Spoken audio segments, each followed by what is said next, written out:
जहाँ पर दो दोस्त रहा करते थे। एक का नाम शरद और दूसरे का नाम कमल था।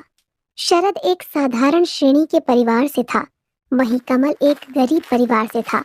एक दिन कमल और शरद दोनों बातें करते हुए खेतों की ओर निकल गए। कमल, मेरे घर पर मेरी शादी का प्रस्ताव आया है। लड़की बहुत अच्छी है, जल्दी से मैं विवाहित हो जाऊंगा, सुखी जीवन बिताऊंगा। ये तो बहुत खुशी की बात है। तू एक काम करना, शादी के बाद भाभी जी को माता रानी के दर्शन ले जाना, तेरा पूरा जीवन खुश में रहेगा। इतना सुनकर शरद को गुस्सा आ जाता है और वो कमल पर भड़क जाता है। कमल, तू ये पूजा पाठ की बातें अपने तक सीमित रखा कर। मुझको ये सब बताने की जरूरत नहीं है, और ना ही मैं इन सब पर और ये भगवान भगवान पर विश्वास करता हूँ, और ना ही अपनी धर्म पत्नी को करने दूंगा। कमल शांत रहता है और दोनों आगे की ओर चल देते हैं। थोड़ी दूर जाकर उनको खेतों में कुछ रोशनी दिखाई देती है। दोनों उसके पास जाते हैं तो देखते हैं कि वहां पर दो सोने के सिक्के हैं, जिस पर माँ लक्ष्मी का चित्र बना था। दोनों आपस में एक एक सिक्का बांट लेते हैं।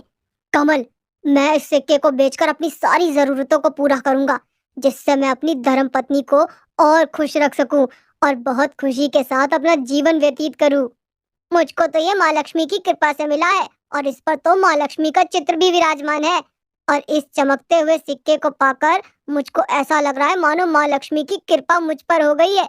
मैं इस सिक्के की पूजा करूंगा और हमेशा अपने पास रखूंगा। तू और तेरी माँ लक्ष्मी, तू हमेशा पागल ही रहेगा, दिमाग का कभी इस्तेमाल मत करियो। ऐसा कहकर शरद वहां से चला जाता है और कमल जय माँ लक्ष्मी बोलकर अपने घर की ओर चला जाता है। कुछ दिनों बाद कमल और शरद की मुलाकात कमल की दुकान पर होती है। कमल, तू अभी भी यहाँ पर काम कर रहा है, तू उस सिक्के को बेचकर कुछ नया काम क्यों नहीं शुरू करता? तू क्यों ऐसी जिंदगी बिता रहा है? तेरे पास सोने का सिक्का है, उसको बेच दे।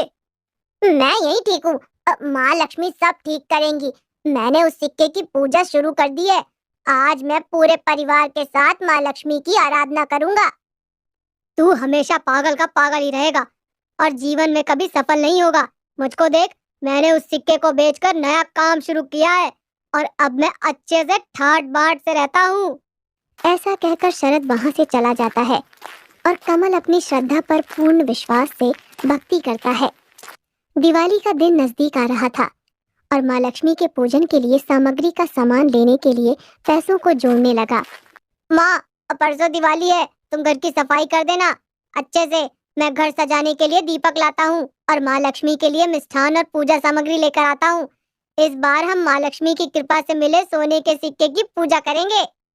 अब बेटा, मगर हमारे पास तो इतने पैसे भी नहीं हैं।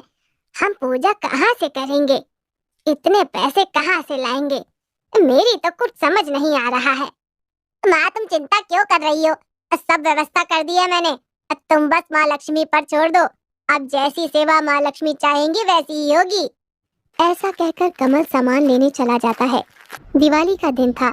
कमल और उसकी माँ दोनों माता लक्ष्मी को हाथ जोड़कर नमस्कार करते हैं।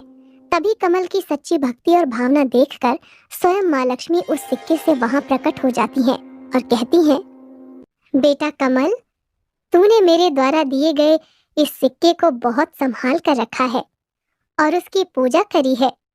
मैं तुम्हारी इस श्रद्धा से बहुत प्रसन्न हूँ। बताओ, तुम क्या मांगना चाहते हो? हे माँ लक्ष्मी, मेरा आपके दर्शन मात्र से ही जीवन सफल हो गया है। अब मुझे कुछ भी नहीं चाहिए। जय माँ लक्ष्मी।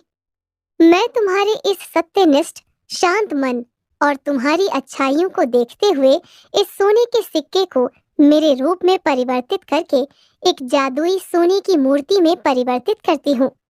तुम इस जादुई सोने की मूर्ति की पूजा करना, और जब भी तुम्हारे पास कोई दुखी व्यक्ति आए तो तुम उसकी मदद करना, और जब भी तुमको मेरी जरूरत पड़े तो तुम इस सोने की मूर्ति के सामने घी का दीपक जलाकर मेरा आह्वान करना। मेरा आशीर्वाद हमेशा तुम्हारे साथ है। ऐसा कहकर माँ लक्ष्मी अंतर ध्यान हो जाती है। कमल माँ लक्ष्मी की इतनी बड़ी मूर्ति देखकर और माँ लक्ष्मी की पूजा में लग जाता है, परंतु जादुई मूर्ति होते हुए भी वो उस मूर्ति से अपने लिए कभी कुछ नहीं मांगता, बल्कि जरूरतमंद लोगों की मदद करता है और स्वयं को माता की सेवा में विलीन कर लेता है। कुछ दिनों बाद कमल के दोस्त शरद को इन सब बातों का पता चलता है। शरद ये सब देखकर मन ही मन कमल से जलने लगा। एक दिन शरद कमल के पास गया। अरे कमल, तू तो बहुत मशहूर हो गया है। पूरे गांव में तेरे नाम का डंका बजने लगा है।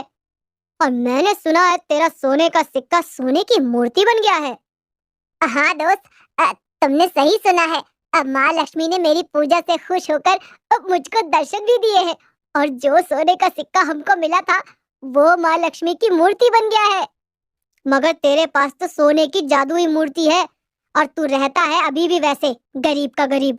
अरे उस मूर्ति का इस्तेमाल कर भाई, क्या समाज सेवा में लगा है। खैर, तुझे कौन समझाए, तू और तेरी माँ लक्ष्मी। माता लक्ष्मी सब ठीक करेंगी शरद। आज तक मुझे किसी चीज की कोई कमी महसूस नहीं हुई है, तो भला मैं उनसे क्या मांगू। मैं तो उनके दर्शन मात्र से ही धन्य हो गया हूँ। अब मुझे और कुछ नहीं चाहिए। जय माँ लक्ष्मी। शरद वहां से चला जाता है और कमल माँ लक्ष्मी की पूजा अर्चना में लीन हो जाता है। देखते ही देखते कमल बहुत अमीर इंसान बन जाता है और शरद कमल की तरक्की से उससे ईर्ष्या करने लगता है। इसलिए वो मंदिर से मूर्ति चुराने की सोचता है। एक दिन शरद रात के अंधेरे में कमल के घर में घुसकर उस जादुई लक्ष्मी माँ की मूर्ति को जैसे ही उठाने की कोशिश करता है, वैसे ही भयंकर तूफान और वर्षा होने लगती है। शरद डर के मारे भागने लगता है। ओ बचाओ, ओ बचाओ, और कोई है? अरे मुझे माफ कर दो। हे माँ, मुझे माफ कर दो, मुझसे गलती हो गई, मैंने लालच किया। अब मुझे छोड़ दो, मुझे माफ कर दो माँ, माफ कर दो मुझे। शरद चिल्ला ही रहा होता है कि उस मूर्ति से एक तेज रोशनी निकलती है और शरद वहीं बेहोश हो जाता है। अगले दिन कमल हर सुबह की तरह अपने घर के मंदिर में जाता है और जो देखता है उसे देखकर जोर जोर से रोने लगता है। कमल लक्ष्मी माँ की मूर्ति से कहता है, हे माँ, मैंने तुझसे आज तक कुछ नहीं मांगा, तेरी भरपूर सेवा की है, पर तूने उसके बदले मेरे दोस्त को अंधा बना दिया।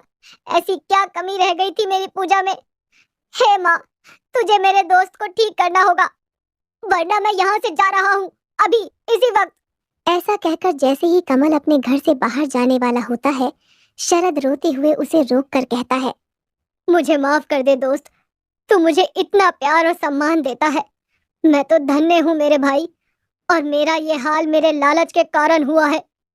तुझे कहीं जाने की जरूरत नहीं है। आज से मैं भी यहीं तेरे साथ बैठकर सबकी सेवा करूंगा। अब मैं खुद देवी माँ को मनाऊंगा और अपने हिस्से का पश्चाताप करूंगा। जय माँ लक्ष्मी। और उस दिन से दोनों मिलकर जादुई सोने की लक्ष्मी माँ की मूर्ति की पूजा अर्चना करते हैं। अगर आपको ये कहानी अच्छी लगी हो तो कमेंट बॉक्स में जय माँ लक्ष्मी जरूर लिखें।